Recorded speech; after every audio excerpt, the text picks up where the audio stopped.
Mengucap syukur buat malam hari ini. Terima kasih Roh Kudus, terima kasih Tuhan Yesus, terima kasih Bapa. Kami bersyukur kami punya Allah yang hidup, kami punya Allah yang besar, kami punya Allah yang dahsyat, yang tidak dapat disejajarkan, dibandingkan, disamakan dengan apapun, dengan siapapun yang ada di muka bumi ini.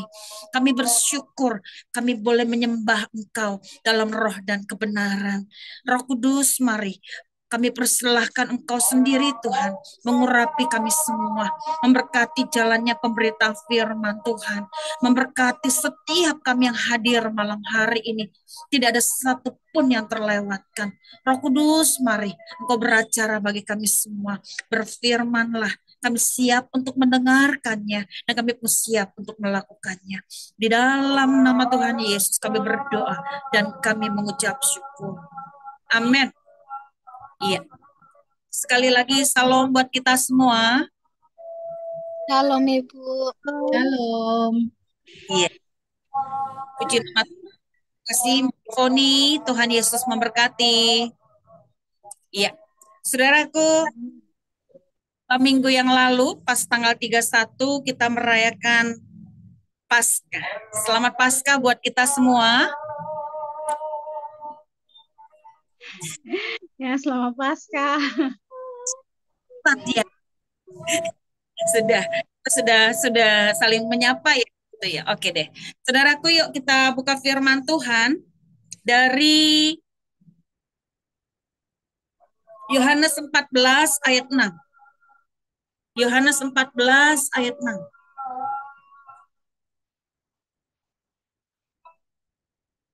Yohanes 14 ayat 6. Ini yang lagi fenomenal ya. Ini yang lagi meresahkan di tengah-tengah kita ya. Saudara pasti tahu apa yang terjadi di sekitar kita ya. Munculnya pengajaran-pengajaran yang menyesatkan ya. Ini yang harus saya sampaikan di tengah-tengah kita ya. Sebenarnya bukan ini yang saya persiapkan, tapi rupanya tiba-tiba berubah ya. Yuk kita buka dari Yohanes 14 ayat 6. Yohanes 14 ayat 6. Silakan salah seorang baca, ini ayat sangat familiar. Yohanes 14 bicara tentang keselamatan ya. Hari ini kita membahas tentang keselamatan. Silakan salah seorang baca Yohanes 14 ayat 6. Yohanes 14 ayat 6, kata Yesus kepadanya, Akulah jalan dan kebenaran dan hidup, tidak ada seorang pun yang datang kepada Bapa kalau tidak melalui aku. Saudaraku, tanamkan ini di dalam hati kita ya. Satu-satunya jalan kebenaran dan hidup hanya ada di dalam nama Tuhan Yesus Kristus. Ya, tidak ada satupun yang dapat menyelamatkan kita kecuali nama Tuhan Yesus Kristus. Ya, ini harus menjadi dasar kita, pegangan kita, pedoman kita dalam mengiring Tuhan, dalam mengikut Tuhan. Itu yang harus tertanam di dalam hati kita. Itu yang harus tertanam di dalam diri kita dalam menjalani kehidupan kekristenan kita di hadapan Tuhan. Ya. Jangan sampai kita terkecoh dengan apa yang terjadi di tengah-tengah kita hari-hari ini. Bahwa tanpa Yesus bisa menyelamatkan.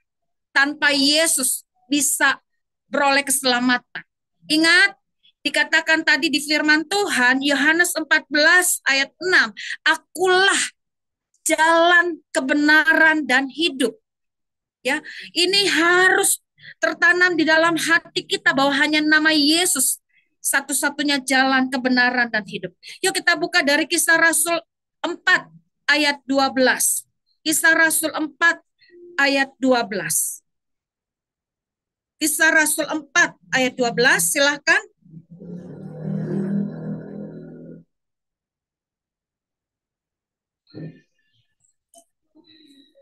Ya, silahkan. Kisah Rasul 4 ayat 12. Dan keselamatan tidak ada di dalam siapapun juga selain di dalam Dia. Sebab di bawah kolong langit ini tidak ada nama lain yang diberikan kepada manusia yang olehnya kita dapat diselamatkan. Ya, katakan dan keselamatan tidak ada di dalam siapapun juga selain di dalam Dia, dalam kurung Yesus. Sebab di bawah kolong langit ini tidak ada nama lain yang diberikan kepada manusia yang olehnya kita dapat diselamatkan. Bahkan perbuatan baik pun tidak dapat menyelamatkan kita. Ya, perbuatan baik, ya, perbuatan baik itu seperti kain kotor dikatakan. Ya, bagaimana mungkin ya perbuatan baik bisa menyelamatkan? Ya, kalau kita sebelum di dalam Yesus, ya, sebelum di dalam Yesus, ya, perbuatan baik kita itu ibarat kain kotor, ya, seperti kain kotor dikatakan. Ya, makanya Yesus datang ke dalam dunia ini karena kita sudah penuh dengan dosa, kita sudah penuh dengan apa ya? Warisan dari Adam, ya. Dosa sudah merasuki kehidupan manusia, ya. Makanya perbuatan baik tidak bisa menyelamatkan karena perbuatan baik kita seperti kain kotor dikatakan, ya. Makanya kalau ada dikatakan perbuatan baik bisa menyelamatkan hanya karena dia hebat, ya, bisa melakukan ya mungkin amal kebaikan, bisa bersedekah, bisa melakukan apa ya, sembahyang sampai harus menyucikan diri dan lain sebagainya. Tapi kalau tanpa Yesus dikatakan tidak ada keselamatan, tidak bisa menyelamatkan itu semua. Itu semua tidak bisa menyelamatkan. Makanya kita diselamatkan dikatakan karena kasih karunia Allah. Yuk kita buka lagi. Ya, hari ini agak cukup banyak kita buka firman Tuhan. 1 Korintus 15. Di sini saya agak panas sekali ya, sampai meleleh ini. Padahal saya udah di luar ini, udah angin sepoi-sepoi, tapi nggak berasa ini. Dari tadi saya keras sekali. Yuk. 1 Korintus 15 ayat 10. Luar biasa ya.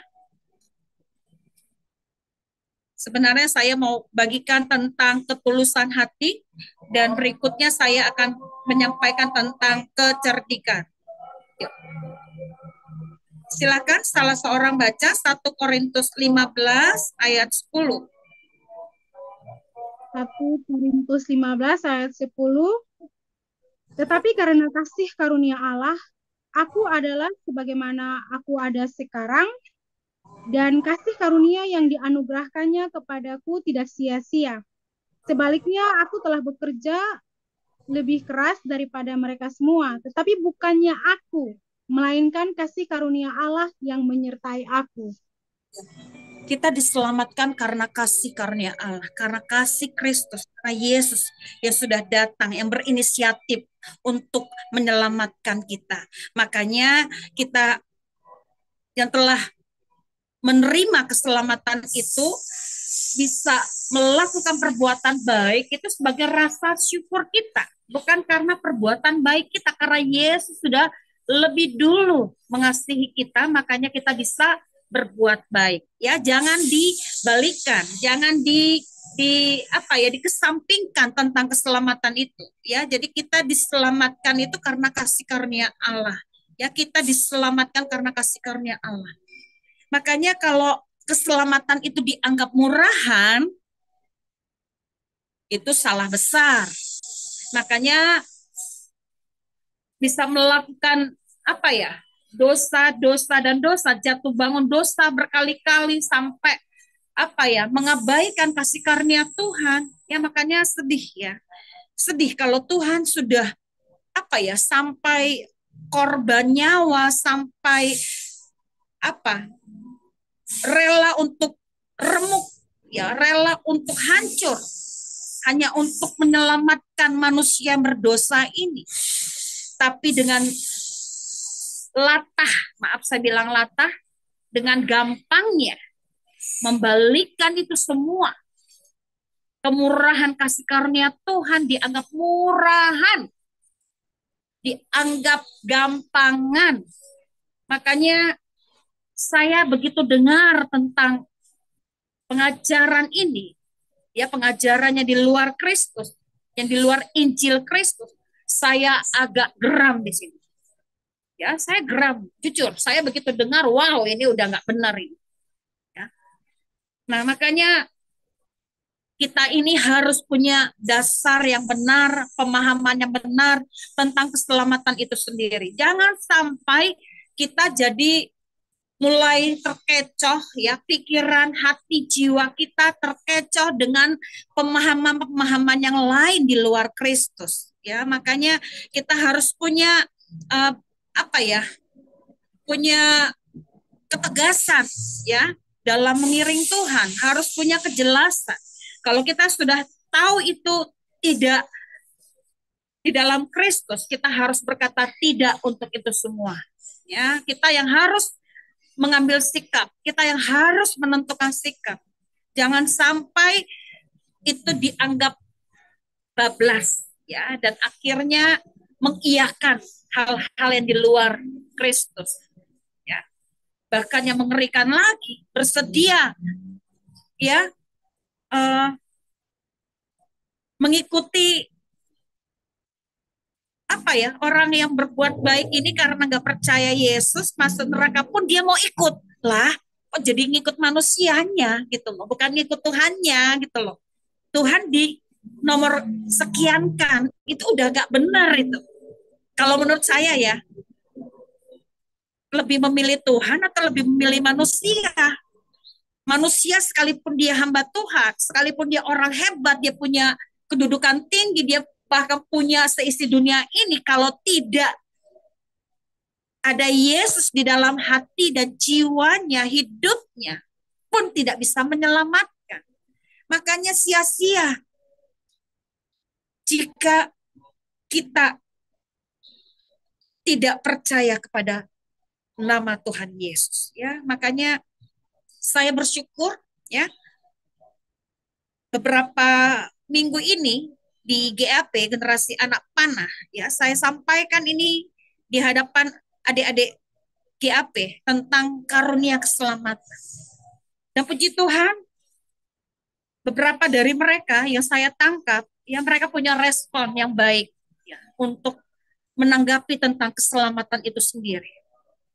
Ya, yang saya terharu salah seorang ya, ini anak dari Mbak Jusita ya, cerita sampai Rafael bertanya terus sama mamanya tentang apa yang disampaikan di GAP. Ya, firman Tuhan itu terus mungkin terngiang-ngiang di dalam benaknya sampai dia merasakan bagaimana Yesus dicabik-cabik, bagaimana ya Rafael ya, bagaimana Yesus remuk, Yesus hancur ya, bukan hanya di tubuhnya tapi di seluruh bagian mukanya pun sampai tidak berbentuk. Coba, kalau itu dianggap, maaf ya, dianggap gak penting, dianggap gak pantas, siapa kita ini? Kalau dipikir-pikir. Makanya jangan sampai kita menganggap sepele hal ini. Ya, ini yang hari-hari ini yang Tuhan taruhkan di hati saya untuk kita tidak menganggap enteng kasih karunia Tuhan. Untuk kita tidak mengabaikan keselamatan itu sendiri. Itu dasarnya loh saudara.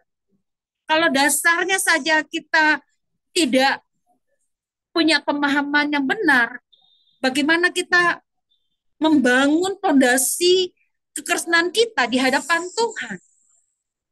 Dasarnya dulu, nah dasarnya itu adalah keselamatan itu sendiri. Yuk kita lihat yuk di 1 Korintus 3. Di 1 Korintus 3,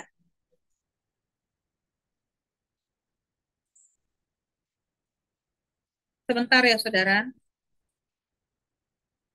1 Korintus, kayaknya ada yang lewat deh. Iya, 1 Korintus 3.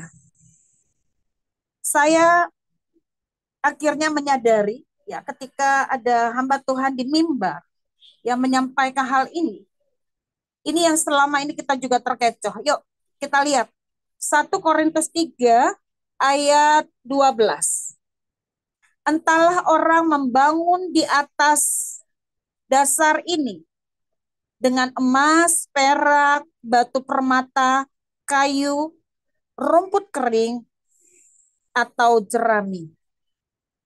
Sekali kelak pekerjaan masing-masing orang akan nampak, karena hari Tuhan akan menyatakannya.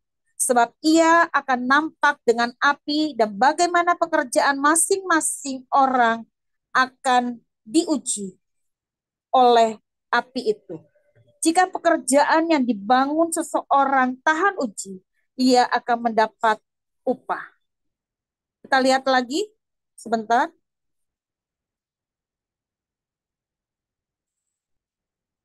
Nah, kita lihat di ayat 11. Ini yang penting.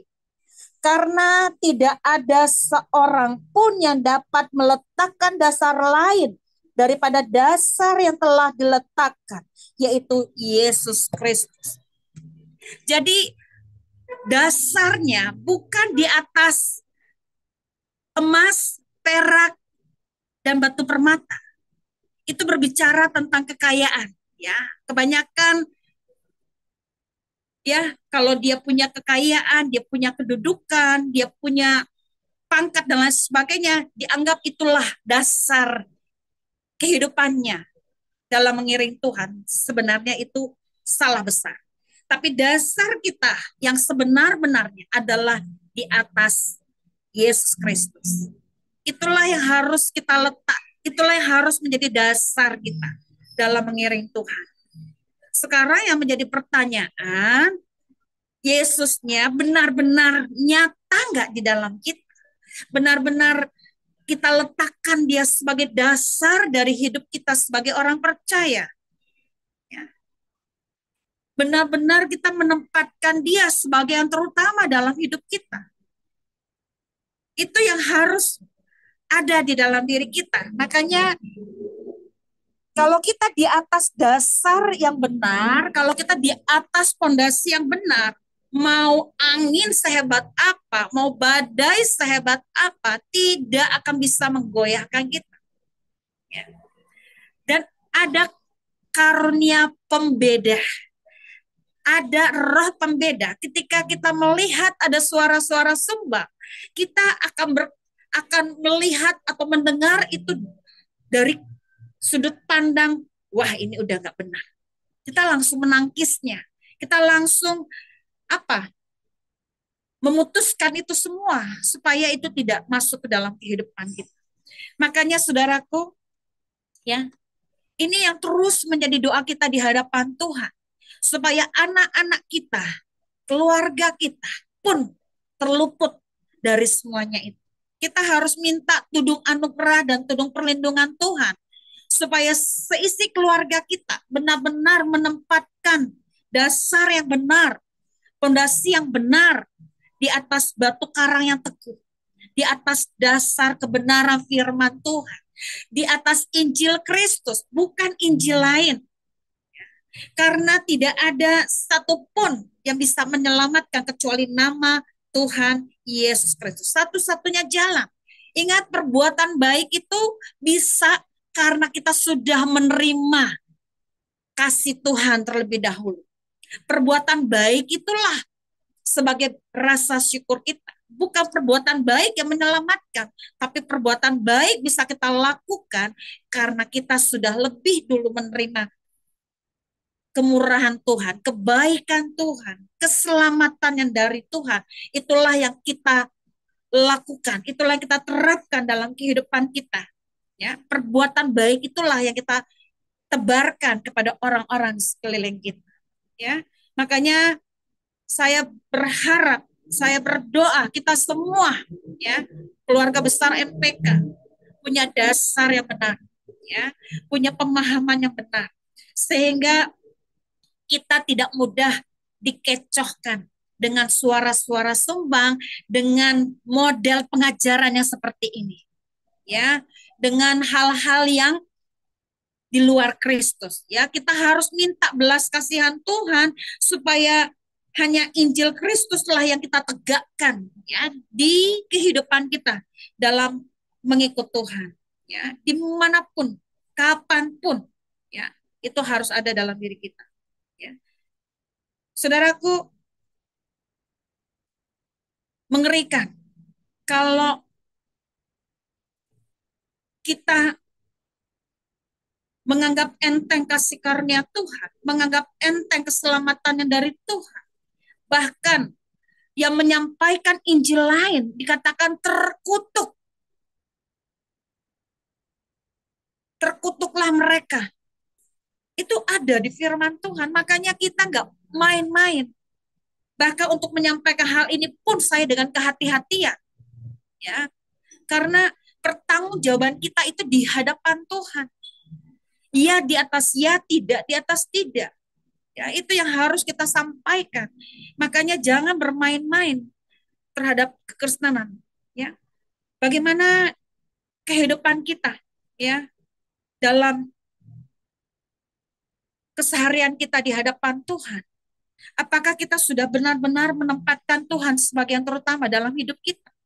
Ya, itu adalah tindakan iman, saudara. Kalau kita mengaplikasikan dalam bentuk tindakan, itulah tindakan iman.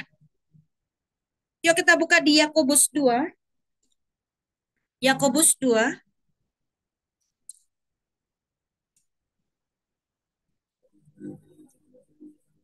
Yakobus 2. Sebentar.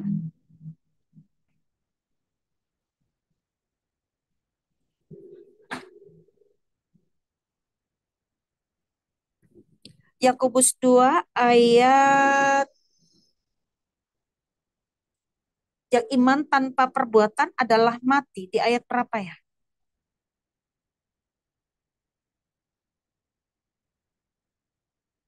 Ayat 17.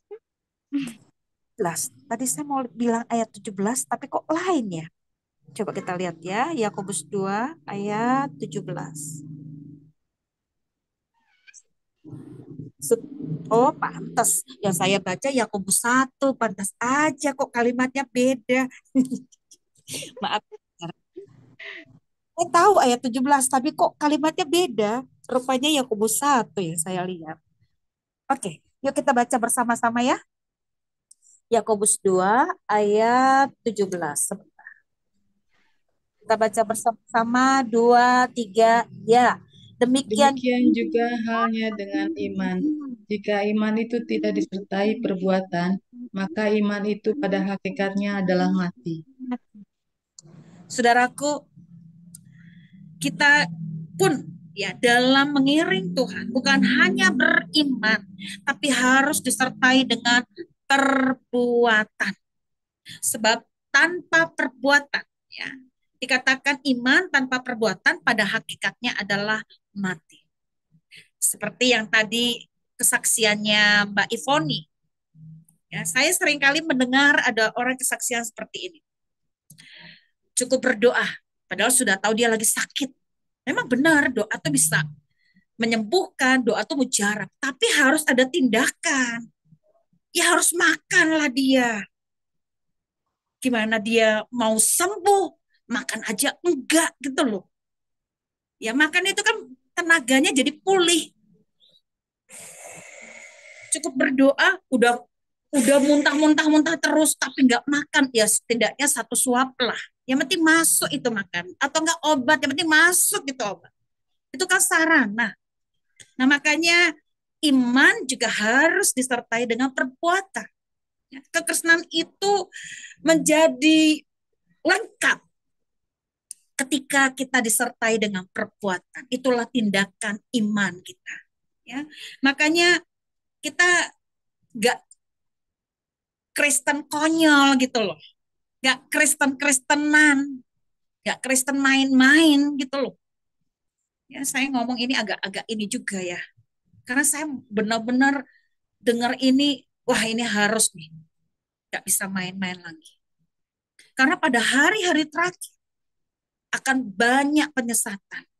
Kalau kita benar-benar gak menjaga kemurnian hati kita di hadapan Tuhan, kita nggak menjaga atau nggak meletakkan dasar yang benar di atas Yesus Kristus, maka kita akan mudah terhempas begitu saja. Kita akan mudah termakan begitu saja. Dan akhirnya kita mengabaikan kasih karunia Tuhan, mengabaikan keselamatan itu sendiri. Dan akhirnya berakhir atau berujung kepada kematian kekal. Itu satu kengerian yang luar biasa. Mari kita minta belas kasihan Tuhan supaya hari-hari kita isi ya sebagai tindakan iman, sebagai tindakan bagaimana kita untuk terluput dari itu semua, kita harus punya fondasi yang benar di atas dasar yang benar, yaitu Yesus Kristus, di atas kebenaran firman Tuhan. Ya, saudaraku,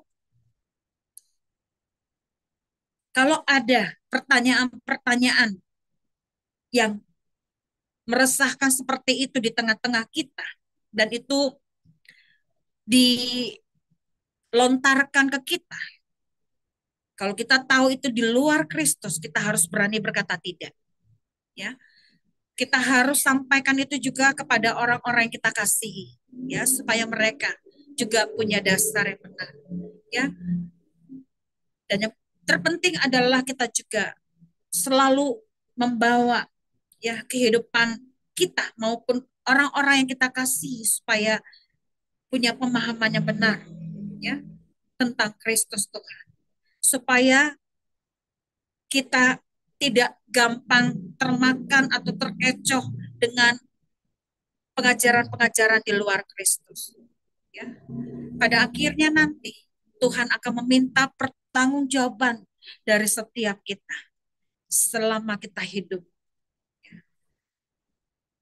Saya kadang aneh kalau ada mendengar omongan seperti ini. Agak apa-apa masuk neraka. Dipikir neraka itu kayak main-main kali ya. Ini aja udah gerah banget saya, padahal bukan api gitu ya. Tapi panasnya sampai meleleh dari tadi nih. Gimana yang di kematian kekal gitu. Kok kayak main-main, kayak gampang banget dia ngomong gitu. Saya aja mendengar itu, saya tidak gitu ya, langsung cut, langsung gitu. Jadi kalau ada orang bermain-main dengan omongannya, bahkan nggak usah bermain-main dengan omongannya, terlintas aja di pikiran. Di pikiran itu kan bukan diomongin, di pikiran. Misalnya timbul nih neraka misalnya. Kita langsung kebas gitu loh, kita langsung patahkan itu. Ya pemikiran-pemikiran yang kadang bisa menyerang kita. Nggak usah pikiran juga, mimpi misalnya. Ya kadang kan ada timbul ya mimpi apa yang menakutkan, kita langsung terbang, oh untung masih hidup gitu ya. Saya pernah seperti itu, untung masih hidup, ngeri gitu loh kalau itu nyata gitu loh. Ya, makanya kita berdoa selalu, berjaga-jaga sambil berdoa ya, ketika itu ada di dalam mimpi, ada dalam pikiran, bahkan dalam ucapan, kita patah ke hal-hal yang demikian supaya itu tidak menghantui kita, tidak mendakwa kita, tidak menuduh kita, tidak menyerang kita. Kita dan seisi keluarga kita ya sama-sama beribadah kepada Tuhan yang hidup satu-satunya, Yeshua HaMashiach, Yesus Kristus. Ya, kita minta itu sama Tuhan. Dan saya percaya ketika kita sungguh-sungguh ya membawa itu ke hadapan Tuhan dalam setiap doa-doa kita, saya percaya keluarga kita dalam tudung anugerah dan tudung perlindungannya Tuhan. Memang kekuatan kita tidak seberapa. Kesanggupan kita untuk menjangkau itu semua tidak seberapa. Tapi kita punya Roh Kudus, kita punya Tuhan. Bahkan malaikat-malaikatnya diutus berkemah di sekeliling kita. Kita minta belas kasihan Tuhan supaya benar-benar hari-hari ini, hari-hari terakhir ini, tidak ada satupun dari kita yang terhilang. Tidak ada satupun dari kita yang tertinggal. Ya, makanya kita minta sungguh-sungguh belas kasihan Tuhan. Ya, biarlah kehidupan kita ya terus memancarkan kebaikan Tuhan. Yuk, sebagai ayat penutup kita buka di Efesus 2. Sebagai ayat penutup di Efesus 2.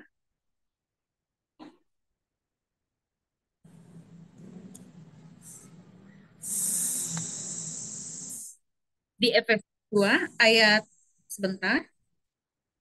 Nanti lain lagi yang saya baca. Sebentar ya.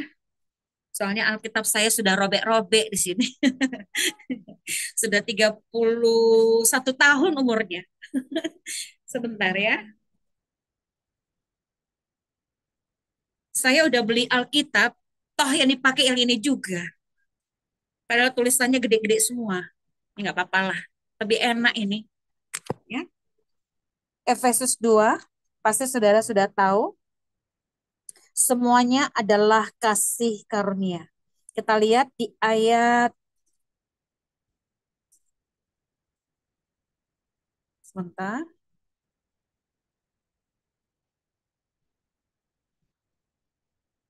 Ayat 7 sampai dengan 10. Yuk kita baca bersama-sama sebagai ayat penutup. 2, 3, iya. Supaya pada Supaya masa pada masa yang akan datang ia menunjukkan kepada kita kekayaan kasih karunia-Nya yang melimpah-limpah sesuai dengan kebaikannya terhadap kita dalam Kristus Yesus. Sebab karena kasih karunia kamu diselamatkan oleh iman. Itu bukan hasil usahamu, tetapi pemberian Allah. Itu pemberian Allah. bukan pekerjaan. Jangan ada orang yang Itu bukan memegang hasil pekerjaanmu, jangan ada orang yang memegahkan diri. Buat Allah diciptakan dalam Kristus Kita untuk yang buat diciptakan dalam Kristus Yesus untuk melakukan pekerjaan baik yang dipersiapkan Allah sebelumnya. Ia mau supaya kita hidup di dalamnya. melakukannya. kita bersyukur ya kita diselamat itu karena kasih karunia Tuhan. Bukan karena perbuatan baik, bukan karena pekerjaan kita juga, tapi karena pekerjaan Roh Kudus yang bekerja di dalam diri kita. Ya, makanya kita bebaskan Roh Kudus yang bekerja juga atas orang-orang yang masih mengeraskan hatinya, yang masih mendegilkan hatinya. Kita minta sama Roh Kudus bekerja dengan caranya untuk mereka. Karena kita pun juga seperti itu sebelumnya. Kita yang keras, kita yang degil, kita yang jahat, diselamatkan oleh karena pekerja Roh Kudus yang ada atas kita. Kita minta Roh Kudus yang sama juga bekerja atas orang-orang yang masih saja menutup pintu hatinya terhadap keselamatan. Selagi masih ada nafas, selagi masih ada nafas, kita minta biar waktu-waktu ini, hari-hari ini, Roh Kudus menyatakan perkenanannya atas mereka. Kita minta sungguh-sungguh, jangan sampai terhilang. Jangan sampai tertinggal. Saya hari-hari ini benar-benar meminta itu sama Tuhan. Saya benar-benar meminta itu sama Tuhan. Saya nggak rela Tuhan. Saya nggak rela Tuhan. Mereka terhilang. Mama atau adik atau keluarga besar. Saya nggak rela atau siapapun. Ya, saya minta belas kasihan Tuhan. Bagaimana itu terjadi? Bagaimana itu bisa terjadi? Kita bebaskan Roh Kudus bekerja. Kita minta kemurahan Tuhan. Kita minta kasih karunia Tuhan. Roh Kudus, mari Engkau bekerja atas mereka. Engkau bukakan setiap selubung yang ada pada mereka. Kita minta itu sama Tuhan. Karena yang masih mengeraskan hati mereka karena masih ada selubung itu. Masih ada apa ya? Masih ada selubung ya, masih terikat terhadap keduniawian, masih terikat kepada dosa, sehingga merasa nggak layak, sehingga merasa nggak pantas untuk berjumpa dengan Tuhan. Tapi Tuhan, ya, dikatakan di Yesaya 59, ya, di ayat 1. Yuk kita lihat sekali lagi, Yesaya 59 ayat 1, maaf, ya, ini benar-benar penutup. Yesaya 59,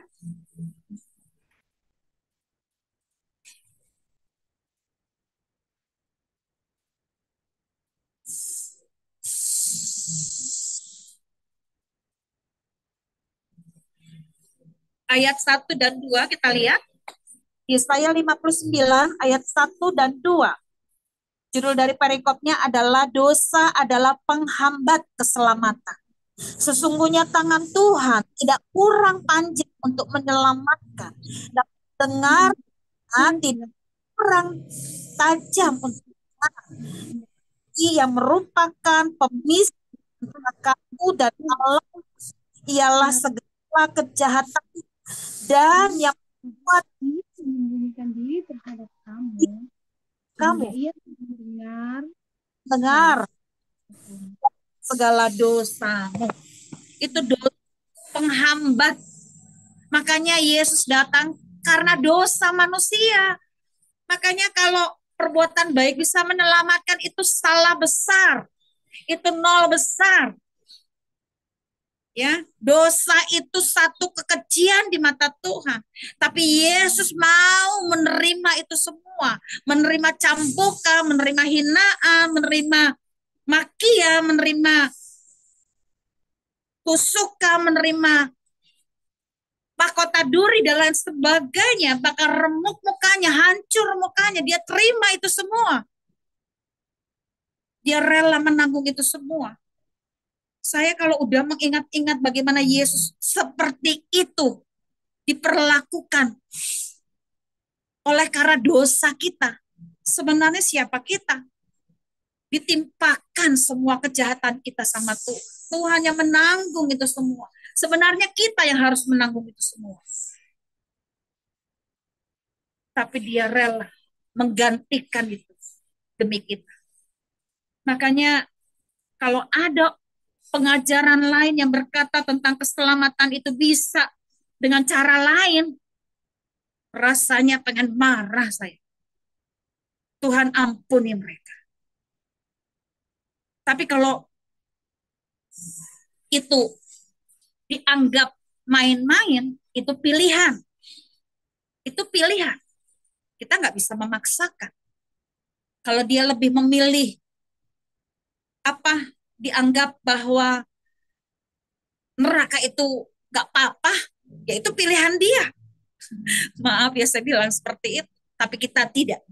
Ya, kita masih waras gitu. Ya, kita waras.